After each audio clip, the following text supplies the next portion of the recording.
Hello friends, my name is David, and I'm your coach of the SC Popplio. We are here for week 3 of NPL Majors.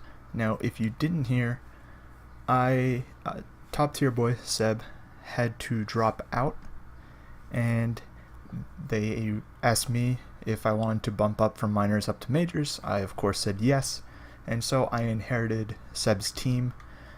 I will go over the team in just a second, but you could see the record and differential down below. He's starting out a bit low with 0-2 -4, but I really think we could bounce back. The team's kind of fun. It's rain offense, so I'm going to pop up my team as well as my opponent's team right about now. Alright, as you can see, we have Torn Eye, Keldeo, Galvantula. If I'm looking over there, I'm looking at my other screen. Z Garchomp, Mew, Articuno, Klefki, Mega Swampert, Pelipper, Tangrowth, and Gramble. Key things to note, there's no Fairy Resist. That's a little rough. It's very offensive Rain, which is kind of fun. I always wanted to try Rain, especially with the new Pelipper. Rain Pert is really good. Sorry. Keldeo is very spooky. Just all around really neat stuff. That he ended up being 0-2 for really silly reasons, just a couple misplays.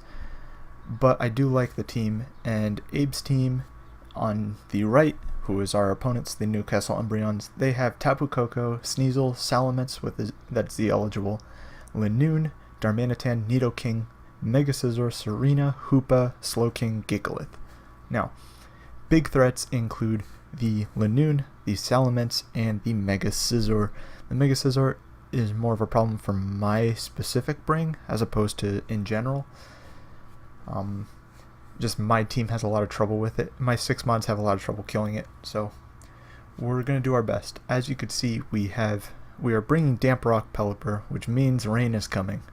Rain does very well against him. His team is very aggressive, so outspeeding most of his team and being even more aggressive is kind of nice. Things I'm expecting to deal with it are a Scarf Tapu Koko, or maybe a physical set, Z Salamence or Yachi Berry Salamence to deal with things like Icy Wind or Ice Punch from Swampert, bulky SD Scizor, Slowking maybe, like an Assault Vest set, or like a Defensive Calm Mind set, and Belly Drum Linoon. Belly Drum Linoon is an absolute monster against my team. My only hope is that he fears like Defensive Tangrowth, Defensive Garchomp, and Bisharp to sort of not bring Linoon, because it's very hard to set up on if he doesn't like expect certain sets. Other things to note. No, that's pretty much everything. I can go into my team now. As you can see, it's Rain Pelipper. I'm not super scared of hazards. He doesn't have a way to stack. He just has rocks on King and Gigalith. So outside of that, I'm not super spooked by hazards. He has T-Spikes, but I don't think he'll bring it against my team because he wants to be more aggressive and he wants to hold the momentum. Because whoever has the momentum is probably going to win the game. So to pair with the Pelipper, we have... also to mention, Pelipper is named Top Tier Bird after Top Tier Boy, who had to leave in order for me to get this team. Up next is Baby Eric, the Mega Swampert. Just 3 attacks, Power Punch. I outspeed +1 Salamence with this spread. The defense lets me live things. I believe it lets me live an uninvested Z-Fly, I think. Yeah, just standard pert. Damp in case he wants to be an Explode Gigalith. Tangrowth, and just normal AV spread. The defensive investment lets me live, I believe, Naughty or Adamant Life Orb Brave Bird after rocks. It also lets me live +6 E-Speed after rocks. Guaranteed. Knockoff is for Hoopa.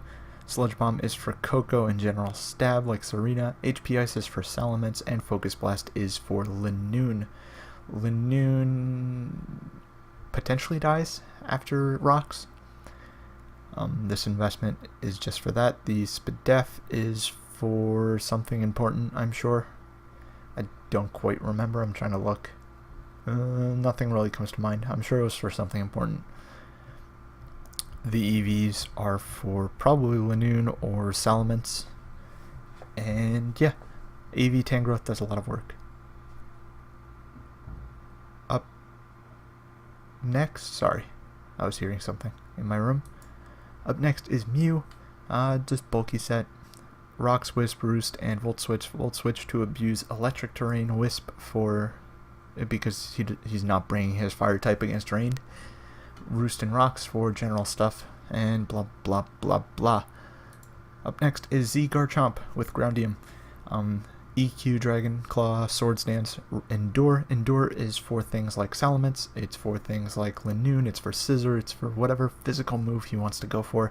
Endure lets me live a hit. Earthquake into Tectonic Rage kills standard Mega Scizor, like the standard bulky spread, impish, like some defense, max HP. It also kills max defense Slowking, and in general, like, that's just really good because those are his two biggest checks to Rain. And then last but certainly not least is Michaela, our Scarf Keldeo. I didn't mention the other nicknames. Tangrowth is Tang CL after Trev CL. Mew is Byron after Shoddy. And Garchomp is Ethan, who is named after Redithin, who took my team, who also has a Garchomp on it. Michaela Maroney is the Keldeo named after Fog, or Keegan, who loves Keldeo so much, and I agree with him, Keldeo's great. Scarf Keldeo to answer non-Scarf Tapu Koko, as well as Salamence. Scald, Secret Sword, Icy Wind, Toxic is for the Slowking. Yeah, that's pretty much everything. So we can jump into the battle. Boop. Alright, as you can see, he brought the Tapu Koko, the Serena, Hoopa, Mega Scizor, Salamence, and Nidoking. I'm expecting Rocks Nidoking, of course. Possibly dual hazards with the Focus Sash.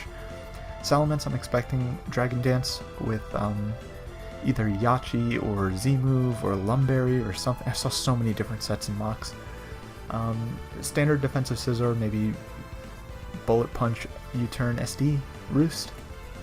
Hoopa, I'm expecting Specs, maybe Trick Scarf, or like Spook Plate or something. Maybe Modest. I don't know. Hoopa is kind of whatever. Maybe a mix set with Gunk Shot. Serena, I'm expecting Fizdef to sort of answer my Pert, as well as maybe U-Turn, Dropkick, Spin, Synthesis, maybe? And Coco, I'm expecting either Physical Life Orb or Scarfed. I think either does very well. Potentially a Nature set, I don't know. Maybe Calm Mind.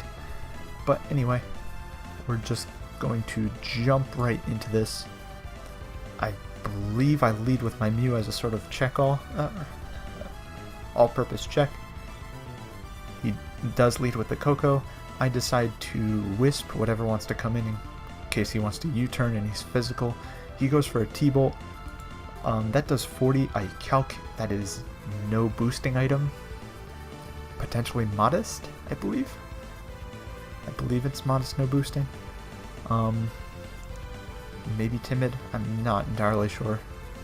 But it's not enough to kill me. So I decide to click Roost here in case he wants to stay in. The Roost seems kind of obvious, so if I were him, I would maybe go into Hoopa here. But he decides to stay in and T-Bolt again, and he gets the crit. And I thankfully live off that crit, and I'm able to Roost back up. And I believe I just Roost once more when I could have probably set up my Rocks. But no, I Roost again. Not really fearing anything in particular. As he goes into Nidoking, expecting my Tangrowth, I guess. So good play on him. I have no real reason not to just go back into my Mew. He doesn't know that I can't touch this Nidoking yet, so I can set up my Rocks here as I'm sure the Hoopa comes in. I debated going for Volt Switch, but I didn't want it to be like a Scarf. I didn't want to Volt Switch into like Garchomp and then have this be like Scarf HP Ice, and I'm like, oh no, and it would just be awful. So I decided to just get up my rocks because his hazard control is his Serena, and I feel like I could pressure that a little bit. So in comes this Hoopa. I want to see if it's Specs or if it's Spooky Plate, and I'm okay with kind of losing my Mew. I figured if he doesn't kill me, or if he tricks me, then all the better. Otherwise, I can kind of roost up on the Scizor, I can roost up on the Serena, and I could potentially roost up on the Nidoking if it's like a bulky set. So I just decided to go for Volt Switch, and this Shadow Ball tells me that he's potentially timid Spook Plate or Spell Tag. I go into my Garchomp, I'm like, alright, this should kill. I get a crit. I'm not sure if it mattered. If he was 0-0, then I was pretty much guaranteed to kill that. He goes into Serena, and I debate staying in, I really do. But I figured he's just going to go for the Rapid Spin here, so I can go into my Mew, and this is a great chance for me to heal up. I know I could have stayed in and maybe SD'd in this thing's face, and that could have proved to be a lot of pressure, but then Mew wouldn't really have a great chance to like set up until like heal back up, and I would be in a lot of trouble because I did really feel like I needed this Mew to sort of lure out Salamence, lure out Coco, things like that. It just felt really useful, and I kind of wanted health on it. Perhaps not the most aggressive play, but I don't know. I just felt like I needed to heal up a bit. So he does go for the Rapid Spin as expected. I can roost up as he, I believe, just U-turns on me, and it does a little bit of a junk as he goes into his Salamence, and I'm like, well, I can't let this set up on me, so I'm just going to Volt Switch. I see that I'm faster, so that tells me he's super bulky. I easily just go into my Keldeo. I'm like, alright, he's not going to Z-Fly here, as he goes for a Dragon Claw, and I can very safely go in and click Icy Wind. I decided to click Icy Wind. It's kind of a mid-ground play. I feel like I could have clicked HP Ice or like Secret Sword or doubled out expecting this Serena to come in. I think that's a fair play, but I didn't want to risk anything like that, so I just decided to go to Icy Wind. Like if he went into Coco and he was Scarf and I went into Garchomp being like, haha, I'm going to catch this Serena coming in or something, and he goes Coco, and I'm like, oh, well, this is awkward. So Icy Wind's safe because I get to lower something's speed if it wants to come in on me. I go into my Pelican to set up my rain. I figure now's a good time. He U-turns. That's fine, whatever. As he goes into his Tapu Koko. Now, here I'm really thinking about my turn. It's a really rough turn for me because I know this thing is potentially Scarfed. I think that's a reasonable assumption to make, because I don't think he'd risk it me being a Scarf Bird. I guess based on the damage he'd see that I wasn't Scarfed because he crit me there for 12. But it makes no sense for me to leave my Pelican in so early when it's the first turn that I came in. So I was 90% sure he was going to click U-turn, but then I thought about it and I was like, he might just be Volt Switch, and I don't want to risk losing my Pelican this early to a Volt Switch, trying to be aggressive and get some momentum with my own U-turn. So I decided to switch out into my Tangrowth. As he does in fact go for a U-turn, I could have stayed in and sort of absorbed that and then gotten some momentum in my hand, but unfortunately he goes into Scizor, knowing that even if I was HP Fire, I can't really damage this. I go into my Pert, not really fearing anything, as he just goes for the U-turn himself again, and now he goes into Serena, He goes into Serena, and I know 2 Ice Punches won't kill. I'm thinking he might just U-turn again, but considering how aggressive he's been playing, I didn't want to risk him being catching me, trying to catch his aggression, and like staying in and being like, haha, I got you on the U-turn, and he just drop kicks me. So I do switch out into my Garchomp, knowing that I could take anything. I do have a smidge of defense invest, 24 defensive Vs or something ridiculous. I think it's to live something, but I figure I could just SD on this, and sort of scare it out. Even with 2 drop kicks can't kill me, and if I'm at neutral I kind of spook it, and in general I'm putting this in range of my Swampert, and that's really all I want to do. So I go for an SD to get myself back at neutral, knowing that he's going to drop kick again. A rough skin makes it so that if rocks come back up, he is pretty much in range. This puts him in range of the of rocks, so if I can get rocks back up, great. He goes into his Salamence though, and I'm like, as you can see, I'm going to click Dragon Claw. I can't let this thing set up on me. He goes into it kind of, I know he's bulky, just based on his investment, and the fact that my Mew outsped him. So I knew he wasn't Scarfed. I knew he was some sort of DD like Fat Set. I didn't know exactly what kind. I wanted to get him in range of, like, if he was Habanberry, then my play was still this. I couldn't really risk going into Keldeo as he attacked me. If he felt like he lived or something or whatever, but I went for Dragon Claw hoping that he was Yachi, or figuring he was Haban based on how he just brought it in on my Salamence, and my voice cracked a little bit. But yeah, so I go for D-Claw. I get a pretty mediocre roll from what I could tell. And here, if I got maybe 5% more on this Mence, I think. No, it ultimately didn't matter. But the Endure, the Rough Skin helps. I didn't want to Endure in case he DD'd again, so I just go into my Keldeo. Kind of revealing that it's Scarfed. Perhaps a misplay, because I just go for Icy Wind instead of Scald. I feel like I should have clicked Scald there. Would have been the smarter play. I go into my Pelican knowing that, like, he's just going to U-turn on me, and I can't really do anything about it. I'm kind of losing momentum all over the place, and here I just decide to click Hurricane because I can't let this thing set up. As he gets his Moxie boost, I get to go into Pert. Pert's at 50 now because of all the extra unnecessary damage, and I go for a Waterfall. In theory, I think I could have went for like Power Up Punch here, and that could have put it ultimately didn't change because he's gonna go into a Scarf Coco anyway, as opposed to like Scizor to not show that he's Scarfed. He's just gonna flat out reveal that he's Scarfed next turn. So I wanted to click Power Up Punch, but I was really scared of the Mence just staying in. And in comes the Coco. He's basically revealing that he's Scarfed. I'm just gonna go to Tangrowth. I know I can live any hit it wants to go for, as he Grass Knots, and I decide he's switching out, so I can go hard into my Keldeo, expecting the Mence or the Scizor or the Nidoking to come in. In comes the Keldeo. I have 3 turns of Rain. I can Scald this to bring it low. I know that the Coco is going to come back in. I'm debating staying in. I'm debating really heavily staying in case of stuff. In case of him just clicking U-turn and me just getting another kill, but I think that was too risky for him to do, so Grass Knot just made more sense.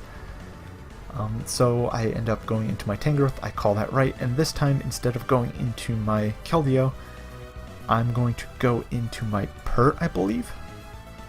Or maybe I go into my Mew. I go into my Mew predicting the Scizor, knowing I can roost up on it. So in comes the Scizor, in comes the Mew. The Rain ends here, and I could Will-O-Wisp the Scizor and put it on a timer of sorts. And I know I'll live a U-turn because I'm expecting it to be bulky. In comes this Tapu Koko. I feel like I should have probably roosted. No, I shouldn't have. I was correct in what I did, I think. As he hidden powers, Mew is dead anyway, so I can go for a very easy Scald here. And Scald is going to do 34%, about as much as I figured it would. But it is putting him in a not very comfortable range, so I can go hard into my Pert. As he instead goes for a U-turn, which is kind of surprising because then he would have been in range of Pert later, or in range of my Tangrowth. But I have to double into my Tangrowth here as he goes for the U-turn. and he goes into his Salamence, and I don't fear anything by this Salamence. I'm just going to HP Ice, knowing that it kills. I know 100% that I live even a max attack Jolly Fly, so this didn't bother me at all. And based on his investment, he wasn't max attack Jolly. I go into my Pert, kind of just sacking it off because I wanted the health on my Tangrowth and I wanted to see what he locked into. I believe I go into my Tangrowth here as I go for a Focus Blast here, which would do 20 to about 31, 32 as I miss. Ultimately, I don't know if it mattered because he was burned, so U-turn wouldn't do a ton to me. So he would have to roost as I go into Keldeo. He ends up still roosting anyway, but he would have been low, and that's the important part here, because Scald does 30 as he U-turns, and if that Focus Blast connected, he would have been at 20 now. So ultimately, it doesn't really matter. He just goes for HP Ice here as it doesn't affect the game in the slightest. I get to go into my Tangrowth. I debated going into Tangrowth on the HP Ice and then doubling back to get more health, but ultimately it didn't matter because it would have done 30% anyway. In comes the Scizor, and U-turn does in fact kill me from here. I believe it does 24 minimum, maybe 25. I don't know. It might have been a roll. I don't know his investment. He was burned, but regardless, I don't think I would have won that if he was like an SD set, which he didn't reveal to be. But I had no real way of damaging this thing aside from Focus Blast. So ultimately, we lose 1-0 to a really fun, like, intense game. I feel like I misplayed a couple turns. I could have played more aggressively or less aggressively, but Abe played it well, and I think it was just a really even game. And we're starting off 0-3. It's not ideal. I think we're the only winless team. We might be, but all in all, it's a rough start. I am making some trades next week, which I will go over. I didn't really go over the team a whole lot, but I didn't draft the team, so I don't really want to go over the whole team. I'll probably talk a bit more about it next week when we play Razor Wolf, a good friend of ours. And yeah, aside from that, I will see you guys next week. Oh, and I will see you guys Tuesday with the game again, with the Miners game against Neo, my week 2. So, see ya. Peace.